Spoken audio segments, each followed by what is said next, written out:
Hello students, વિષય રસાયણ વિજ્ઞાન, પ્રકરણ નંબર 3, તત્વોનું વર્ગીકરણ અને ગુણધર્મોમાં આવર્તિતા. તો સ્ટુડન્ટ્સ, આપણે હમણાં સુધીમાં ડોબ્રેનરની ત્રિપુટીનો નિયમ, લોથરમેયરનો વક્ર આલેખ અને ન્યુલેન્ડના અષ્ટક નિયમ વિશે માહિતી મેળવી. તેમજ લાસ્ટમાં આપણે મેન્ડેલિફના આવર્ત કોષ્ટક વિશેની માહિતી પણ મેળવી.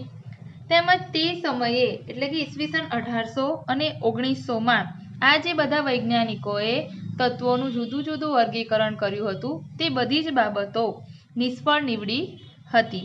કારણ કે મેન્ડેલિફ નામના વૈજ્ઞાનિકે આપણને જે આવર્ત કોષ્ટક આપ્યું તે આવર્ત કોષ્ટકમાં રહેલા જે તત્વો છે તેમના ગુણધર્મો એ પરમાણ્વીય દળ ઉપર આધારિત હતા.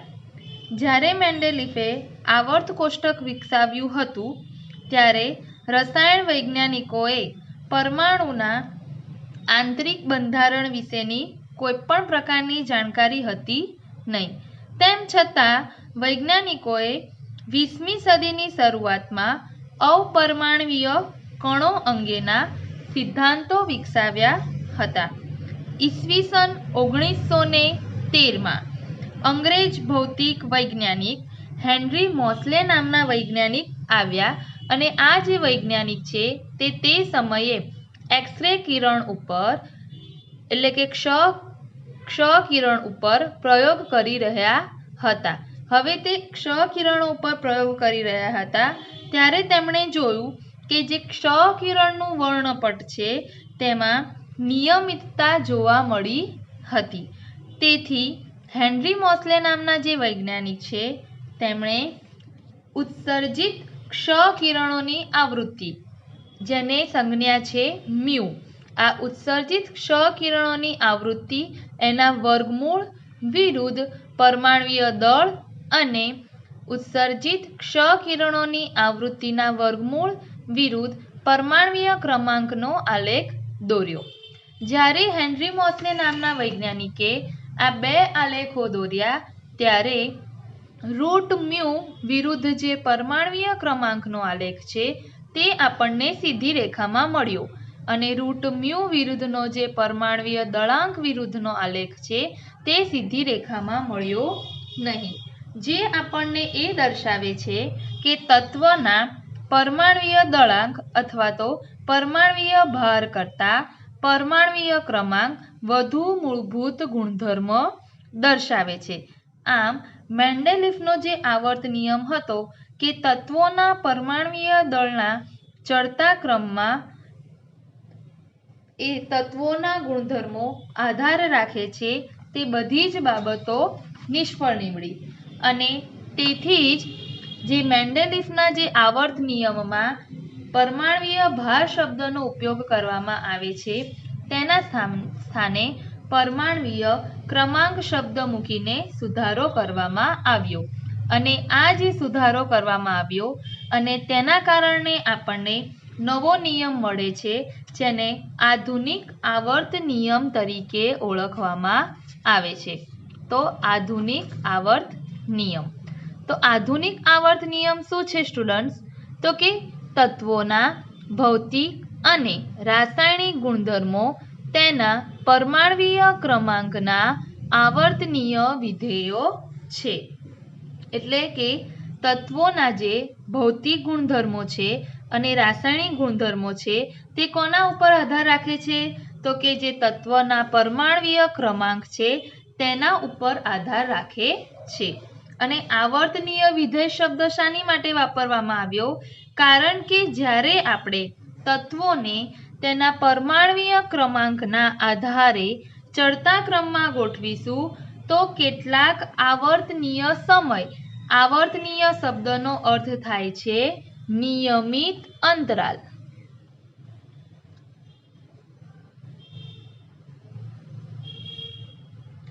તો કેટલાક આવર્તનીય સમયે તે તત્વોના ગુણધર્મો પુનરાવર્તિત થશે. તો સ્ટુડન્ટ્સ, પરમાણ્વીય ક્રમાંક કોને કહેવાય? તો કે જે તત્વ છે તેના કેન્દ્રમાં આપણે જાણીએ છીએ પ્રોટોનની સંખ્યા રહેલી હોય છે. તો આપેલા તત્વમાં જેટલા પ્રોટોન હોય તે પ્રોટોનની સંખ્યાને આધારે તે તત્વનો પરમાણ્વીય ક્રમાંક નક્કી કરવામાં આવે છે. ધારો કે કાર્બન છે એની અંદર 6 પ્રોટોન રહેલા છે, તેના કારણે કાર્બનનો પરમાણ્વીય ક્રમાંક 6 છે. હવે અહીંયા જુઓ, આ જે આવર્ત કોષ્ટક છે તેના અનેક સ્વરૂપો વિચારાયા હતા. કેટલાક સ્વરૂપો જે તત્વો છે તે તત્વોની ઇલેક્ટ્રોન રચના ઉપર ભાર મૂકતા હતા, જ્યારે બીજા સ્વરૂપો છે તે તત્વોની રાસાયણિક પ્રક્રિયાઓ અને સંયોજકતા ઉપર ભાર મૂકતા હતા. તો આ જે તત્વોના આવર્ત કોષ્ટકના વિસ્તૃત સ્વરૂપે ઓળખાતું આધુનિક સ્વરૂપ વ્યાપક રીતે ઉપયોગમાં લઈ શકાય તેવું હતું. જે તત્વોના પરમાણુઓની સૌથી બહારની કક્ષામાં ઇલેક્ટ્રોન રચના સમાન જોવા મળે તેમને આવર્ત કોષ્ટકમાં ઊભા સ્તંભમાં ગોઠવવામાં આવ્યા. એટલે જે પહેલો સમૂહ છે એમાં રહેલા તત્વો hydrogen, lithium, sodium, potassium, rubidium, caesium, આ જે બધા તત્વો છે એમની બાહ્યતમ કક્ષામાં રહેલા જે ઇલેક્ટ્રોન હોય, ધારો કે બાહ્યતમ કક્ષામાં રહેલા ઇલેક્ટ્રોન અહીં 1 છે, તો હાઇડ્રોજનની બાહ્યતમ કક્ષામાં પણ 1 ઇલેક્ટ્રોન હશે, લિથિયમની બાહ્યતમ કક્ષામાં પણ 1 ઇલેક્ટ્રોન રહેલો હશે. ધારો કે લિથિયમ પરમાણુ ક્રમાંક 3, તો 1s2 2s1. સોડિયમનો પરમાણુ ક્રમાંક 11, બરાબર, તો 1s2 2s2 2p6, બરાબર, અને 3s1. એટલે આ જે બધા તત્વો છે તેમની બાહ્યતમ કક્ષામાં 1 ઇલેક્ટ્રોન છે, એટલે કે એમની સંયોજકતા પણ કેટલી થઈ? 1. તેથી એવા જે તત્વો હોય તેમને એક ઊભા સ્તંભમાં મૂકવામાં આવ્યા, અને આ જે બધા ઊભા સ્તંભો છે ત્યાં ઊભા સ્તંભોને સમૂહ તરીકે ઓળખવામાં આવે છે. તેમજ international union of pure and applied chemistry IUPAC એની ભલામણ મુજબ જૂની પદ્ધતિ પ્રમાણે આપેલા જે સમૂહો હતા, એટલે મેન્ડેલિફે આપણને જે રોમનમાં 1 થી 8 અને A અને B એ રીતે જે નંબરો આપેલા હતા તેની જગ્યાએ આધુનિક આવર્ત કોષ્ટક જે છે તેમાં 1 થી 18 નંબર આપવામાં આવ્યા. એટલે કે આધુનિક આવર્ત કોષ્ટકમાં કુલ 18 સમૂહ છે. તેમજ અહીંયા કુલ 7 આવર્ત છે, 1 2 3 4 5 6 અને 7. આમ આધુનિક આવર્ત કોષ્ટકમાં કુલ 18 સમૂહ અને 7 આવર્ત છે. હવે અહીંયા જુઓ, આ જે આવર્ત 1, આ આવર્ત 1 આડી હરોળને આવર્ત કહેવાય. આવર્ત 1 છે તેમાં ફક્ત ને ફક્ત 2 જ તત્વો છે. તો આ પહેલું આવર્ત, એમાં 2 તત્વો હાઇડ્રોજન અને હિલિયમ. આમાં 2 જ તત્વો હોવાને કારણે આવર્ત 1 ને અતિ લઘુ વિભાગ કહેવામાં આવે છે.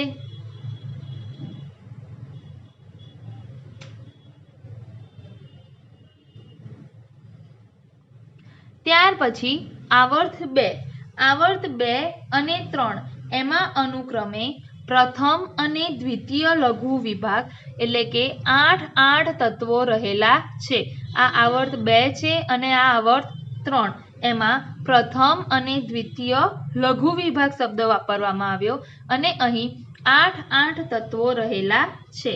તેમજ આ જે આવર્ત 4 અને 5 છે તે અનુક્રમે પ્રથમ અને દ્વિતીય અતિ દીર્ઘ એટલે કે લાંબો વિભાગ કહેવામાં આવે છે, જેમાં કુલ 18 તત્વો છે. એટલે કે પહેલા આવર્તમાં 2 તત્વો, બીજા અને ત્રીજા આવર્તમાં 8 તત્વો, ચોથા અને પાંચમા આવર્તમાં 18 તત્વો આવેલા છે. તેમજ આવર્ત 6 અને 7, આ 2 આવર્તને લેન્થેનોઇડ્સ અને એક્ટેનોઇડ્સ તરીકે ઓળખવામાં આવે છે. તો આ થયું આધુનિક આવર્ત કોષ્ટકમાં કેટલા તત્વો છે તેના વિશેની થોડી ઉપર છલ્લી માહિતી. હવે આ જે આધુનિક આવર્ત કોષ્ટક છે તેમાં તત્વોની ગોઠવણી સ્ટુડન્ટ્સ કેવી રીતે કરવામાં આવી તે આપણે જોઈએ. તો જુઓ સ્ટુડન્ટ, આ આધુનિક આવર્ત કોષ્ટક જે છે તેમાં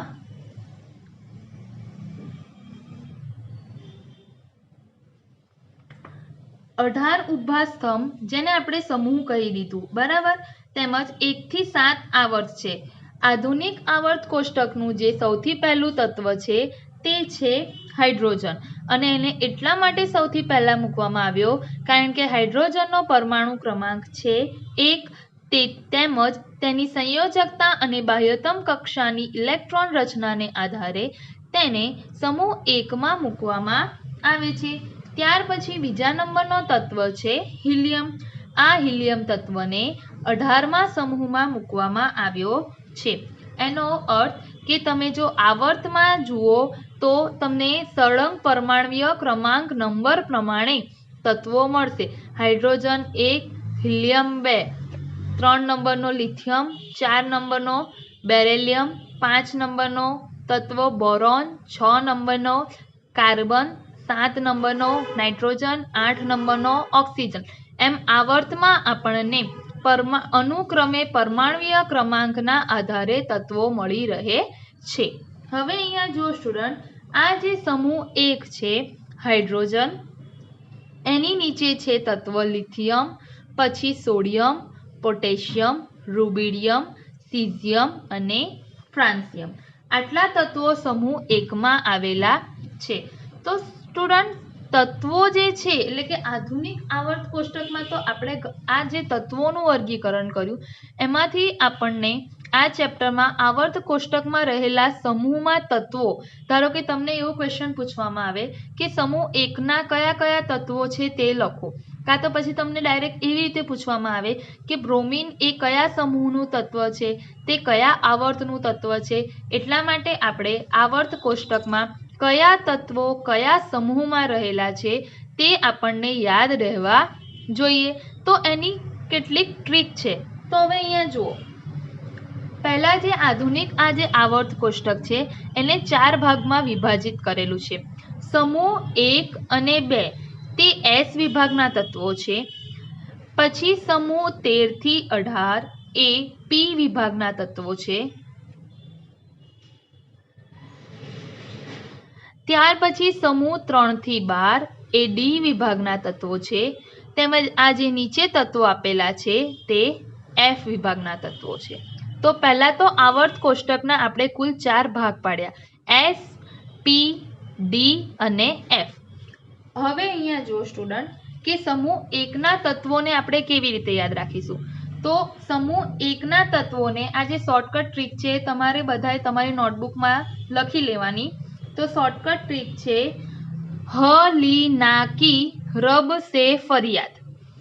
હ હાઇડ્રોજન, લી લિથિયમ, ના સોડિયમ, કી પોટેશિયમ, રબ તો રૂબિડિયમ અને સે તો સીઝિયમ અને ફરિયાદ તો ફ્રાન્સિયમ. તો તમે ધારો કે એક જ લીટી યાદ રાખો કે હલી નાકી રબ સે ફરિયાદ, તો એના ઉપરથી આપણે સમૂહ 1ના તત્વો બોલી શકીએ hydrogen, lithium, sodium, potassium, rubidium, caesium અને ફ્રાન્સિયમ. આટલા તત્વો સમૂહ 1ના તત્વો છે. સમૂહ 2ના તત્વો, તો સમૂહ 2ના તત્વો છે બેરિલિયમ, મેગ્નેશિયમ, કેલ્શિયમ, સ્ટ્રોન્શિયમ, બેરિયમ અને રેડિયમ. આ તત્વોને કેવી રીતે યાદ રાખવાના? તો સમૂહ 2ના તત્વોને યાદ રાખવાની ટ્રીક છે બેટા માંગે કાર, સ્કૂટર, બાપ, રાજી. બેટા માંગે કાર, સ્કૂટર, બાપ, રાજી. બેટા એટલે બેરિલિયમ, માંગે મેગ્નેશિયમ, કાર એટલે કેલ્શિયમ, સ્કૂટર એના પરથી આવશે સ્ટ્રોન્શિયમ, બાપ ઉપરથી યાદ આવે આપણને બેરિયમ અને રાજી ઉપરથી આપણે યાદ રાખીશું રેડિયમ. એટલે ફક્ત આપણે એક જ લીટી યાદ રાખવાની, બેટા માંગે કાર, સ્કૂટર, બાપ, રાજી. તો સમૂહ 2ના તત્વો બોલીશું બેરિલિયમ, મેગ્નેશિયમ, કેલ્શિયમ, સ્ટ્રોન્શિયમ, બેરિયમ અને રેડિયમ. તો આ જે સમૂહ 1 અને 2ના તત્વો છે એ સમૂહ 1 અને 2ના તત્વો એટલે કે એસ વિભાગના તત્વો થયા. એટલે કે આપણે આવર્ત 1માં બે તત્વો અને આવર્ત 2 ની વાત કરી. હવે આવર્ત 3 માં સ્ટુડન્ટ્સ જુઓ, આવર્ત 3 જે છે એમાં જે મેગ્નેશિયમ પછી ડાયરેક્ટ બેરિયમ પછી ડાયરેક્ટ બોરોન એટલે જે તત્વ છે પાંચમું તત્વ એ ડાયરેક્ટ સમૂહ 13 માં ભરાય છે. એટલે આપણે ડી વિભાગના તત્વોને જોતા પહેલા 5 નંબરનું જે તત્વ છે બોરોન જે સમૂહ 13 માં એટલે કે પી વિભાગના તત્વોમાં આવે છે તેના વિશે માહિતી મેળવી લઈએ. તો સમૂહ એસ વિભાગના તત્વો સમૂહ 1 અને 2 ના તત્વો આપણે યાદ રાખવાની ટ્રીક શીખ્યા. હવે પી વિભાગના તત્વો છે એ પી વિભાગમાં આપણે જોઈએ છે કે સમૂહ 13 થી 18 ના તત્વો એ પી વિભાગના તત્વો છે. તો હવે આપણે કેવી રીતે યાદ રાખીશું? તો પહેલા આપણે અહીંયા લખી દઈશું boron, carbon, nitrogen, oxygen, fluorine, neon. બરાબર. હવે આપણે યાદ રાખવાનું કે જે બોરોન ફેમિલી છે બરાબર, સમૂહ 13 એના તત્વો કયા કયા? તો જુઓ સમૂહ 13 ના જે તત્વો છે એ સમૂહ 13 ના તત્વોમાં આવશે boron, aluminium, gallium, indium, thallium. અને આ જે આપણે અહીંયા એક્ટેનોઇડ સુધી જ યાદ રાખવાનું છે. એના પછીના આ જે બધા તત્વો છે એ બધા નવા શોધાયેલા તત્વો છે જેનું હાલમાં આ ચેપ્ટરમાં વધારે ઉપયોગમાં આવશે નહીં. એટલે હું તમને જે ટ્રીક આપીશ એમાં રેડિયમ પછીના જે આટલા તત્વો છે એ આ જે તત્વો છે તેની કોઈ ટ્રીક નથી, અહીંયા સુધીના તત્વો જ આવશે. તો હવે અહીંયા જુઓ સમૂહ 13 ના તત્વોને યાદ રાખવાની આપણી ટ્રીક છે સ્ટુડન્ટ બેંગન, આલુ, ગોબી, ઇન થેલા. બેંગન, આલુ, ગોબી, ઇન થેલા. એના ઉપરથી યાદ રાખવાનું બોરોન, એલ્યુમિનિયમ, ગેલિયમ, ઇન્ડિયમ અને થેલિયમ. આ થયા સમૂહ 13 ના તત્વો. ત્યાર પછી અને આ જે નીચે તત્વ આપેલો છે જે નવો શોધાયેલો તત્વ 113 નંબરનો એનું નામ છે નિહોનિયમ. એ જ રીતે સમૂહ 14 ના તત્વો તો કાર્બન, સિલિકોન, જર્મેનિયમ, ટીન અને લેડ. તો એની યાદ રાખવાની રીત છે કાશી કાશી ગયે સંત પ્રભુ. કાશી ગયે સંત પ્રભુ. કાર્બન, સિલિકોન, જર્મેનિયમ, ટીન અને લેડ. સ્ટેનસ એસએન પરથી એસએન જે લેટિન નામ છે પરંતુ આપણે હમણાં કેમેસ્ટ્રીમાં એસએન માટે શબ્દ વાપરીએ છીએ ટીન. બરાબર. તો ટીન અને લેડ. તેમજ આ એફએલ છે એનું ફૂલ ફોર્મ છે ફ્લેરોવિયમ. એ જ રીતે સમૂહ 15. સમૂહ 15 ના તત્વો છે nitrogen, phosphorus, arsenic, antimony, bismuth. તો સમૂહ 15 ના તત્વોને યાદ રાખવાની રીત છે નાના પાટેકર, ઐશ્વર્યા, સબ, બકવાસ. નાના પાટેકર, ઐશ્વર્યા, સબ, બકવાસ. બરાબર. આ જે રીત ટ્રીક છે એના ઉપરથી નાના પરથી યાદ આવે આપણને નાઇટ્રોજન, પાટેકર ઉપરથી યાદ આવે ફોસ્ફરસ, ઐશ્વર્ય ઉપરથી યાદ આવશે આર્સેનિક, પછી સબ એની ઉપરથી યાદ આવશે એસબી સંજ્ઞા છે એન્ટીમની અને બકવાસ એટલે કે બિસ્મથ. તેમજ આ જે નવું શોધાયેલું તત્વ છે એ છે મોસ્કોવિયમ. આ થયા સમૂહ 15 ના તત્વોને યાદ રાખવાની રીત. તેમજ સમૂહ 16 ના તત્વો. તો સમૂહ 16 ના તત્વો છે તો એની માટે આવશે સમૂહ 16 ના તત્વો છે ઓક્સિજન, સલ્ફર, સેલેનિયમ, ટેલ્યુરિયમ, પોલોનિયમ. તો યાદ રાખવાની રીત છે ઓ સ્ટાઇલ સે તેલ પોલિશ. ઓ સ્ટાઇલ સે તેલ પોલિશ. તેમજ આ જે સમૂહ 16 છે એના તત્વોને રાખવાની બીજી ટ્રીક બી છે ઓ સાવલી સી તેરી પૂનમ. ઓ સાવલી સી તેરી પૂનમ. તમને જે ટ્રીક યાદ રહેતી હોય તે બંનેમાંથી તમે યુઝ કરી શકો છો. તો ઓ તો ઓક્સિજન, સાવલી એના ઉપરથી યાદ આવે સલ્ફર, સી સેલેનિયમ, તેરી ઉપરથી ટેલ્યુરિયમ અને પૂનમ ઉપરથી યાદ આવે પોલોનિયમ. તેમજ નવો શોધાયેલો જે તત્વ છે એ છે લિવરમોરિયમ. એ જ રીતે સમૂહ 17 ના તત્વો લઈએ તો સમૂહ 17 માં તત્વો છે ફ્લોરિન, ક્લોરીન, બ્રોમિન, આયોડિન અને એસ્ટેટાઇન. એમ તો સમૂહ 17ના તત્વો ઇઝીલી યાદ જ રહી જાય છે, પણ જો તમને એની માટેની બી ટ્રીક જોઈતી હોય તો એની માટેની ટ્રીક છે ફીર કલ બહાર આઈ આંટી. ફીર કલ બહાર આઈ આંટી. આના ઉપરથી આપણને યાદ આવી જાય ફીર એટલે ફ્લોરિન, કલ ક્લોરીન, બહાર બ્રોમિન, આયોડિન અને આંટી એસ્ટેટાઇન. આ છે સમૂહ 17ના તત્વો અને નવો શોધાયેલો આ નીચે તત્વ છે. એ જ રીતે સમૂહ 18ના તત્વો. તો સ્ટુડન્ટ સમૂહ 18ના તત્વો તો યાદ રહેવા જ જોઈએ, કારણ કે જ્યારે તમે ઇલેક્ટ્રોન રચના લખશો તત્વોની, એમાં સમૂહ જે 18ના તત્વો છે એનું ખૂબ જ મોટું મહત્વ રહેલું છે. તો સમૂહ 18ના તત્વો છે એમાં ક્રિકેટના શબ્દોનો ઉપયોગ કરવામાં આવ્યો છે. તો પહેલા 3 ક્રિકેટરોના નામમાંથી વર્ડ્સ લેવામાં આવ્યા છે: હેડન, નેહરા, અગર, કર, 0 રન આઉટ. હેડન, નેહરા, અગર, કર, 0 રન આઉટ. એટલે હેડન ઉપરથી હિલિયમ, નેહરા ઉપરથી નિયોન, અગર ઉપરથી આર્ગોન, કર ઉપરથી ક્રિપ્ટોન, 0 ઉપરથી ઝેનોન અને રન ઉપરથી રેડોન. તો આ છે સમૂહ 18ના તત્વો, જેને નિષ્ક્રિય વાયુઓ તરીકે પણ ઓળખવામાં આવે છે. તો આ જે આપણે ટ્રીક શીખી એ થઈ પી વિભાગના તત્વોની. તો આપણે એસ વિભાગના તત્વો સમૂહ 1 અને 2ના તત્વોને કેવી રીતે યાદ રાખવાના એ જાણ્યું. ત્યાર પછી પી વિભાગના તત્વો એટલે કે સમૂહ 13 થી 18 સમૂહમાં રહેલા જે તત્વો છે તેને કેવી રીતે યાદ રાખવાના તેની માટેની ટ્રીક મેળવી. હવે વચ્ચે સમૂહ 3 થી 12 કે જેની શરૂઆત થાય છે, જે આવર્ત 1, 2 અને 3માં નથી, જે ડી વિભાગના તત્વો છે તેની શરૂઆત આવર્ત 4 થી થાય છે અને એ છે સમૂહ 3 થી 12. તો ડી વિભાગના તત્વોની પણ યાદ રાખવાની ટ્રીક છે. તો જે સમૂહ 3ના તત્વો છે એ સમૂહ 3ના તત્વો છે સ્કેન્ડિયમ, ય્યુટ્રિયમ અને લેન્થેનમ તેમજ એક્ટેનિયમ. સ્કેન્ડિયમ, ય્યુટ્રિયમ, લેન્થેનમ અને એક્ટેનિયમ. અહીંયા જે તમને લખ્યું છે લેન્થેનમથી લુટેશિયમ અને એક્ટેનિયમથી લોરેન્શિયમ, એ કેમ લખેલું છે એનું કારણ હું પછી કહીશ. હાલમાં જે તત્વો છે એ બોલાશે આ રીતે: સ્કેન્ડિયમ, ય્યુટ્રિયમ, લેન્થેનમ અને એક્ટેનિયમ. આ જે તત્વો છે એને યાદ રાખવાની ટ્રીક છે સ્કૂટર, યામાહા, લાઓ 1. સ્કૂટર ઉપરથી આવે સ્કેન્ડિયમ યાદ, યામાહા ઉપરથી યુટ્રિયમ, લાઓ ઉપરથી લેન્થેનમ અને 1 ઉપરથી એક્ટિનમ.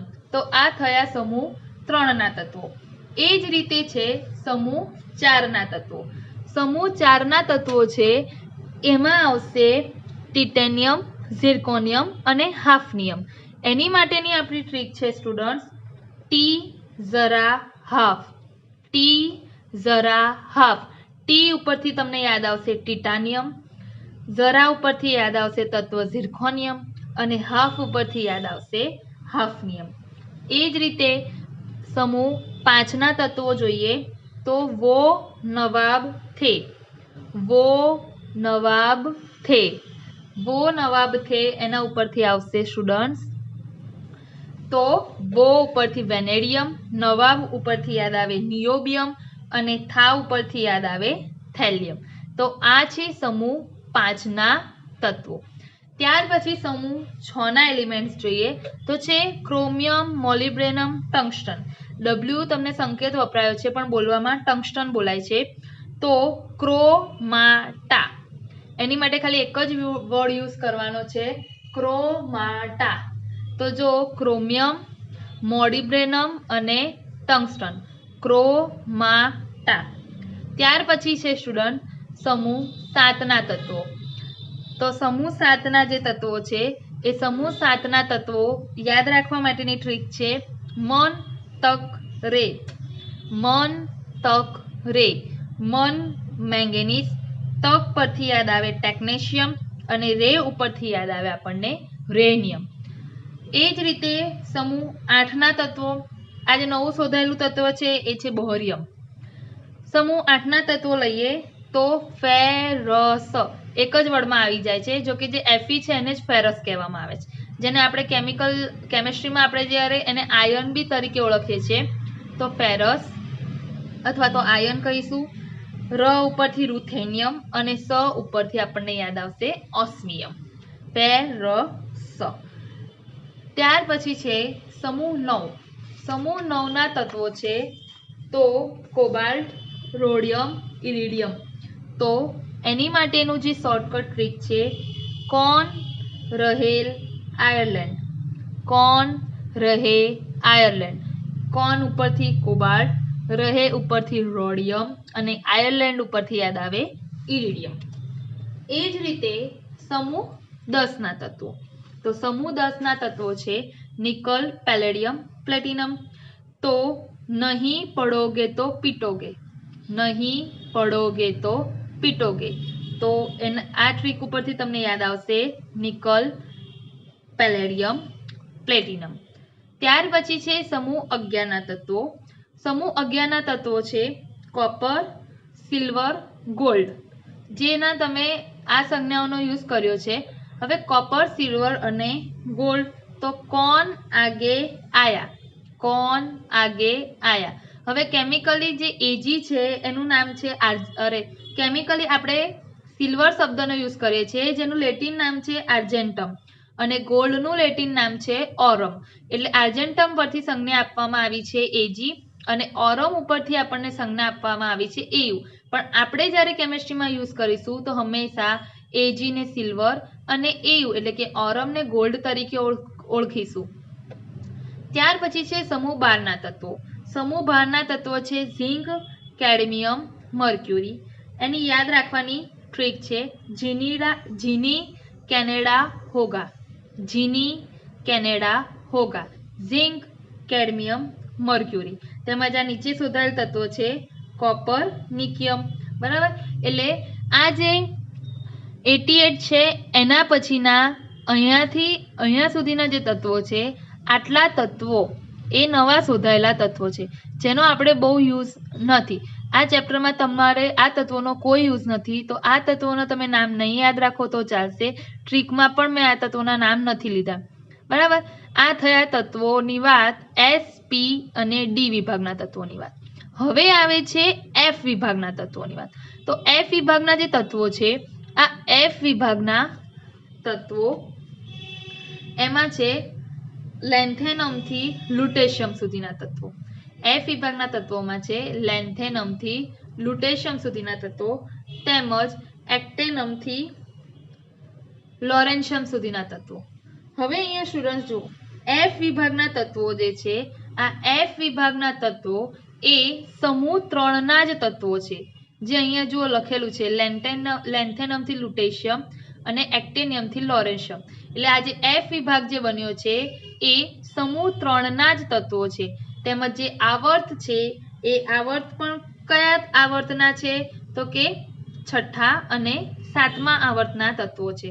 તો આ જે તત્વો છે તેમને કેમ આવર્ત કોષ્ટકમાં અલગથી નીચે મૂકવામાં આવ્યા છે? આ કુલ 14 તત્વો છે. તો એનું કારણ એ છે કે સીરિયમથી લ્યુટેશિયમ અને સીરિયમથી લ્યુટેશિયમ આ જે લેન્થેનમ અને એક્ટેનિયમ છે એ અહીંયા આવશે સમૂહ 3માં 57 અને 89 ઉપર. બરાબર છે. એટલે એફ વિભાગના તત્વો કયા કહેવાય? આ જે લેન્થેનમ અને એક્ટિનિયમ એ ડી વિભાગના તત્વો કહેવાશે અને એના પછીના જે સીરિયમથી થોરિયમથી શરૂઆત થઈને સીરિયમથી લ્યુટેશિયમ અને થોરિયમથી લોરેન્શિયમ સુધીના તત્વો છે તેને એફ વિભાગના તત્વો કહેવામાં આવે છે. હવે અહીંયા જુઓ, સીરિયમથી લ્યુટેશિયમ અને થોરિયમથી લોરેન્શિયમ નામના જે તત્વો છે એના પરમાણ્વીય ક્રમાંક જે 57 લેન્થેનમ છે એ 57 લેન્થેનમ તત્વો પછી કુલ 14 તત્વો મળ્યા. જે આ કુલ 14 તત્વો મળ્યા અને આ જે 14 તત્વો લેન્થેનમ પછી મળ્યા આ તત્વોના ગુણધર્મો લેન્થેનમ જેવા જ સમાન હતા. તો એ કમ્પ્લીટલી લેન્થેનમ જેવા ગુણધર્મો ધરાવતા હતા.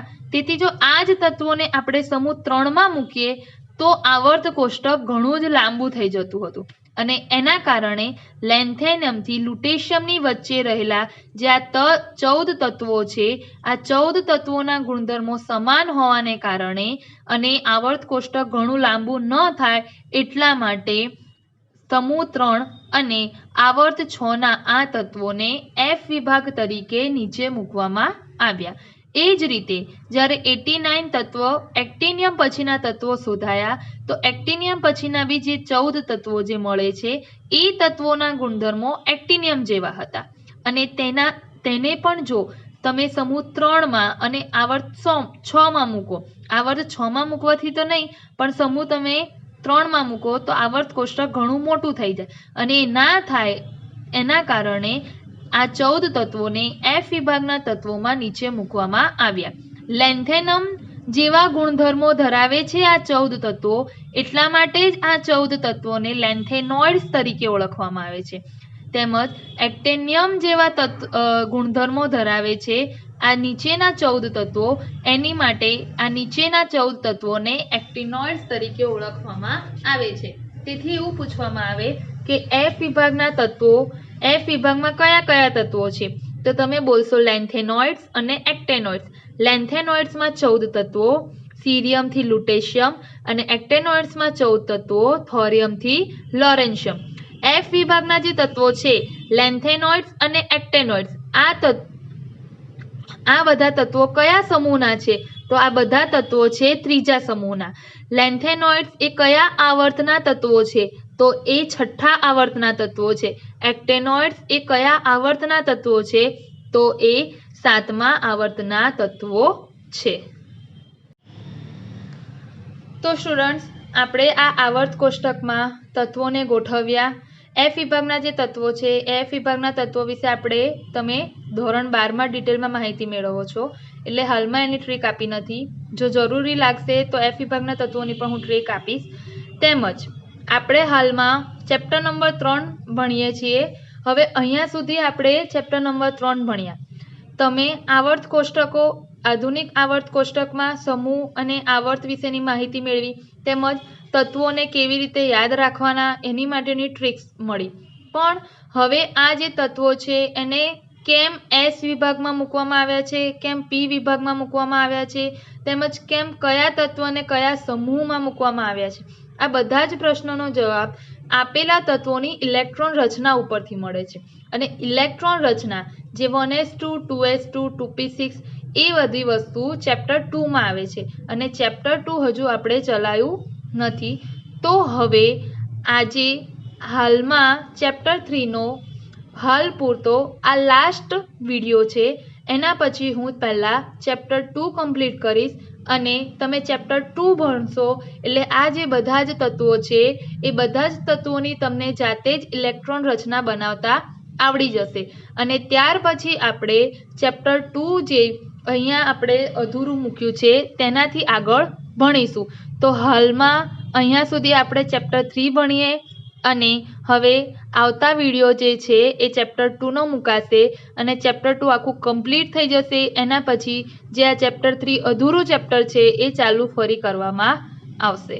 ત્યાં સુધી બધા જ સ્ટુડન્ટ્સ આવર્ત કોષ્ટકમાં જે રહેલા તત્વો છે અને સમૂહમાં આ તત્વોને કેવી રીતે યાદ રાખવાના તેની તમે જે ટ્રીક આપી છે એ લખી અને મોડે કરી નાખજો અને આખું જ આવર્ત કોષ્ટક તમે મોડે કરી નાખજો, જેથી હવે જ્યારે નેક્સ્ટ ટાઈમ આપણે ચેપ્ટર 3 સ્ટાર્ટ કરીએ તો તમને આવર્ત કોષ્ટકના જે તત્વો છે એ કયા સમૂહમાં છે અને કયા આવર્તમાં છે તે તમે ઇઝીલી યાદ કરી શકો.